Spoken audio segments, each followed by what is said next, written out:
Today I moved to a 12-acre rock covered with cement, topped with bird turd, and surrounded by water. Alcatraz sits smack in the middle of the bay, so close to the city of San Francisco, I can hear them call the score on a baseball game on Marina Green. Okay, not that close, but still. I'm not the only kid who lives here. There's my sister, Natalie, except she doesn't count. And there are 23 other kids who live on the island because their dads work as guards, or cooks, or doctors, or electricians for the prison like my dad does. Plus, there are a ton of murderers, rapists, hitmen, con men, stick-up men, embezzlers, connivers, burglars, kidnappers, and maybe even an innocent man or two, though I doubt it. The convicts we have are the kind other prisons don't want. I never knew prisons could be picky, but I guess they can. You get to Alcatraz by being the worst of the worst. Unless you're me. I came here because my mother said I had to. I want to be here like I want poison oak on my private parts. But apparently nobody cares because now I'm Moose Flanagan, Alcatraz Island Boy. Also, my sister can go to the Esther P. Marinoff School, where kids have macaroni salad in their hair and wear their clothes inside out, and there isn't a chalkboard or a book in sight. Not that I've ever been to the Esther P. Marinoff, but all of Natalie's schools are like this. I peek out the front window of our new apartment and look up to see a little glass room lit bright in the dark night.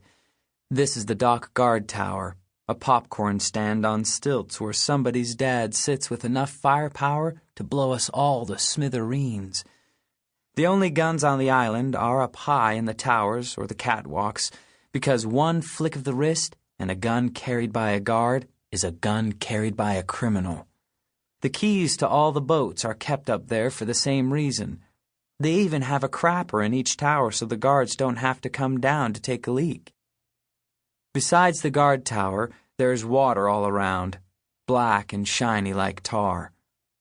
A full moon cuts a white path across the bay while the wind blows, making something creak and a buoy clang in the distance. My dad is out there too. He has guard duty in another tower somewhere on the island. My dad's an electrician, for Pete's sake. What's he doing playing prison guard? My mom is in her room unpacking, and Natalie's sitting on the kitchen floor, running her hands through her button box. She knows more about those buttons than it seems possible to know. If I hide one behind my back, she can take one look at her box and name the exact button I have. Nat, you okay? I sit down on the floor next to her. Moose and Natalie go on a train. Moose and Natalie eat meatloaf sandwich. Moose and Natalie look out the window. Yeah, we did all that. And now we're here with some swell fellows like Al Capone and Machine Gun Kelly. Natalie Flanagan's whole family. Well, I wouldn't exactly say they're family, more like next-door neighbors, I guess. Moose and Natalie go to school, she says. Yep, but not the same school, remember? You're going to this nice place called the Esther P. Marinoff. I try to sound sincere. Nice place, she repeats, stacking one button on top of another. I've never been good at fooling Natalie. She knows me too well. When I was 5, I was kind of a runt. Smallest kid of all my cousins, shortest kid in my kindergarten class, and on my block, too. Back then, people called me by my real name, Matthew. Natalie was the first person to call me Moose. I swear I started growing to fit the name that very day.